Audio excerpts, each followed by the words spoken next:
Okay, hi. In chapter 4, we're talking about language.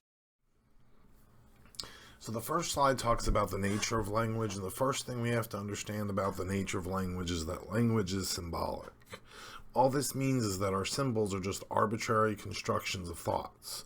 In other words, they're just a symbol of the item and not intrinsic to the item themselves. For example, in class, I usually hold up a blue plastic classroom chair and I say, what do we call this? And most people agree we call it a chair.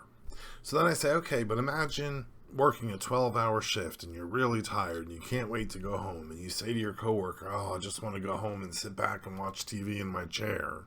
Are you picturing the same exact chair? No. So you see how they're just symbols and they're only so accurate. The interesting example your textbook gives is the saliva example. We swallow our saliva all day. But if I gave you a little Dixie cup and said, spit in the cup, and then put it on your desk, and then a couple minutes later said, okay, drink the spit, you're probably going to shudder at the thought of having to do that, because now we're calling it spit, and it has a different kind of meaning. We also have to remember that our symbols can change over time. They change for a lot of different reasons. Sometimes we find more accurate terms. For example, at one time we called people from Asia Orientals. However, Orient really just means East, and East isn't always accurate in describing people of Asian culture. So we changed it and call it Asian. Technology changes meanings of words. At one time, a tablet was a slate, and then a tablet later on became a writing tablet, like a pad. And now when we use the word tablet, we're talking about like an electronic device. So technology changes meaning. And sometimes meanings just change over time, like the word gay at one time meant happy. So the 1890s were a very prosperous time and people were happy, so we refer to it as the gay 90s. Next, messages can be denotative or connotative. If a word meaning is denotative, it's objective or measurable. Okay? If it's connotative, it's usually subjective and emotional. So like, for example, if we ran a race and I lost the race, I'm the loser of the race, that's denotative. People would agree with that, it's observable. But if you were upset with somebody and called them a loser, that's connotative because it's subjective and it's emotional. It's subjective why you call that person a loser. Not everyone would agree that that person is a loser. So you see how it's subjective and it's an emotional reaction to something. And last one is that messages can vary in abstraction. Our language is set up so that we can go from being really abstract to really concrete. For example, if I use the word vehicle, well, if someone says, I got a new vehicle, what's the first thing you want to know? What kind of vehicle? So a more accurate or more a less abstract term or more concrete term would be a more accurate description of the car. Like, I got a new Jeep Wrangler. That's much more concrete than the abstract vehicle. Next, we have to talk about how meanings are in people, not in the words. The place to look for meanings is not in the words themselves, but rather how people make sense of them. So, for example, I take the word retirement. I'm a state employee, I save for retirement, so when I get to retire in 15 years, that's going to be a good day. I'm going to be happy.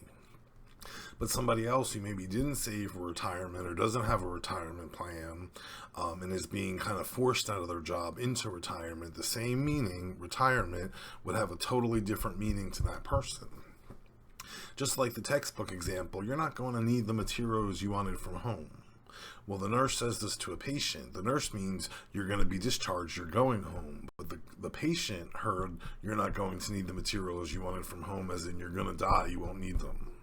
And you can see how those have different meanings. There's also some rules that cover our language. There's 4 different rules or systems of rules that we're going to use. The first one is phonological.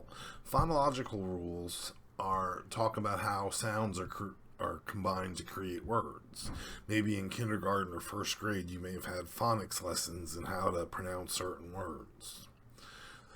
Then we have syntactic rules. These are how to phrase the symbols to create meaning, and it looks more at things like sentence structure. Your writing classes here at the college teach syntactic rules. Then we have semantic rules. The semantic rules cover the meanings of language, what meanings the people have. And finally, pragmatic rules look at how the language is actually practically used in everyday interactions. Now, a couple things about the power of language. It can shape some attitudes. Your name is probably something that means a lot to you, and your names can shape and reinforce your identity. I'm going to post an article that talks about how all these different company names and product names came into being, and it's really interesting how these names came to be and how important a name is. We also shape attitudes with status. We create status by word choice, by accent, by speech rate. And you can imagine you'd probably speak differently to a boss than to someone who works for you. So what happens is we tend to assimilate, or we tend to take on characteristics of the language of people with higher status. And then we have sexism and racism. And what this does is this separates by gender or by race, and this language can lead to the stigmatization of people. Try to use more non-sexist language. Here's some examples of how people were stigmatized by racist language. Nazi Germans referred to Jewish people as vermin. African Americans were referred to as chattel at one time. And the military during the Vietnam conflict referred to the Vietnamese as gooks. And you see how these stigmatize these people that we're talking about. Language also reflects our attitudes. Powerful language is clear, assertive, and direct, but air quotes powerless language and air quotes is uncertain and tentative, but the term powerless is not really an accurate name. Okay, so it's more uncertain, it's more tentative, it's implying that you want something, it's more powerless. Affiliative language is any kind of language we use to build solidarity. For example, if you have a special relationship with somebody, or maybe in your family you have special terms for certain things, that even if it's something you're eating for dinner and you guys grew up calling it something else, that's a little bit of affiliative language. It builds solidarity around the relationship or the families. When we converge or have convergence, we're accommodating one speaking style to another who is desirable or has status. Okay, and divergence is the opposite of that. That's emphasizing differences between their communication and the communication of others. Now, here's where we get into trouble with our language. We have different ways that we have misunderstandings. First is equivocal words. Equivocal words can have more than one meaning. For example, we're not ready for this. It's not really clear what we're not ready for. And involves a deliberate attempt at being vague. Next, we have relative words. If I asked you, is CCC&TI a large school or a small school? It would depend on your comparison. So if you came from a really small school, you might think CCC&TI is a big school. But if you came from a larger university, you might think, oh, CCC&TI is a smaller school. Using relative words without explanation will lead to a miscommunication.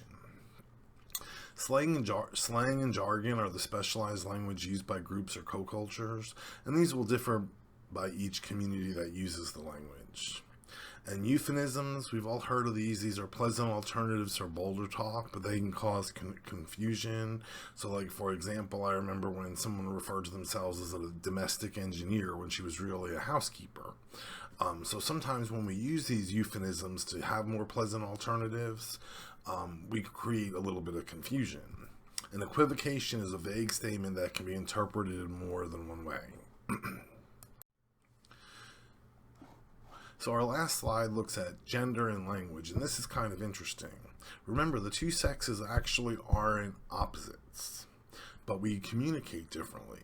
Women tend to discuss relational topics such as family, friends, and emotions, where men tend to talk about recreational topics, sports, and activities. What happens is women tend to share feelings with each other. Men share activities with each other. So women, they may do an activity together, but they're really there to have interactions with each other and share feelings. things. Men, on the other hand, we tend to want to share activities. So we have friends we go fishing with, and friends we go mountain biking with, and friends we go off-roading with, and friends we work on cars with. And then when we get together, our conversations are more about those activities. Men and women tend to speak roughly the same number of words, but in different situations. And in the U.S., women typically use more affective language or feeling language, and men typically use more instrumental language or instructive language. So this was a quick lecture on Chapter 4, Language. This is Mr. Matthew Malloy signing off.